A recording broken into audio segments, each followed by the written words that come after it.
okula geldim. Beni aşağıya hemen aldılar kantinden. Dedi sen odama çık, ben geliyorum.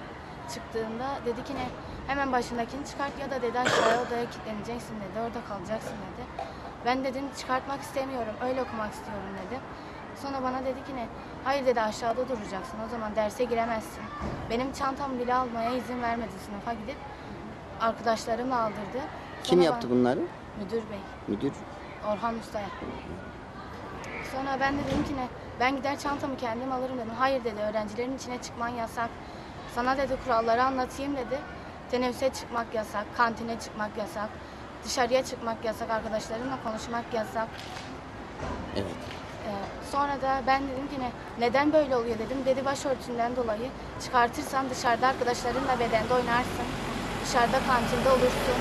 Ben dedim hayır çıkartmak istemiyorum dedim ki ne, sizde başörtüye ne deniliyor dedi. Ben dedim ki ne, başörtü deniliyor dedi. Hayır eşarp denilmesi lazım dedi. Hayır dedim başörtü denilmesi lazım dedi. Sonra kendisi bana dedi ki ne, bunu hemen aşağıya alın tutanak tutun dedi. 2 defa tutanak tuttular aklımda. Bana şey yazdırdılar, dilekçe yazdırdılar. Dedi başörtü içinde geçmesin. Sadece başındakini çıkartmıyor öğrenci desin dedi. Evet. Ben de sonra özellikle başörtü olaraktan yazdırdım. Sonra kendisi dedi neden yazdınız dedi. Rehberlikçi de dedi ki ne bir şey olmaz ya dedi. Önemli değil dedi. Bana müdür bey kantinci dedi inebilirsin dedi. Bir ders izin verdi. Sonra ben de kantinden alıyordum. Öğrencilerle değil ama öğrenciler içeri girdikten sonra aldım. Bana kantinci dedi ki ne, seni bir daha burada görmeyeceğim. Git sınıfına, çıkma odadan dedi. Ben dedim ki ne, neden dedim, bana izin verdi dedim. Olabilir dedi, ben vermiyorum izni dedi. Sen git hadi odaya dedi, sana kızarlar dedi bana yani.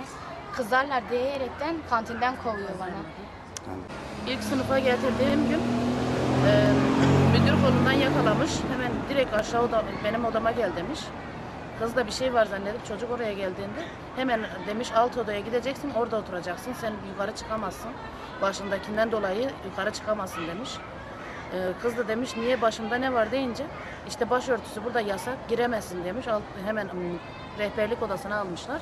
Üzerine kapıyı kilitlemişler. Sonra da beni çağırdılar. Buraya geldim.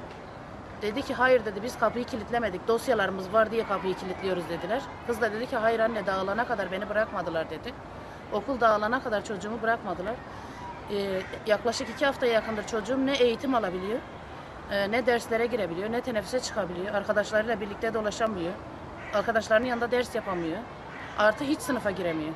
Artı 2 sefer tutuyor. Yani kantinci bile çocuğumu azarlayabiliyor. Geçen gün kantinci çocuğumu azarlamış.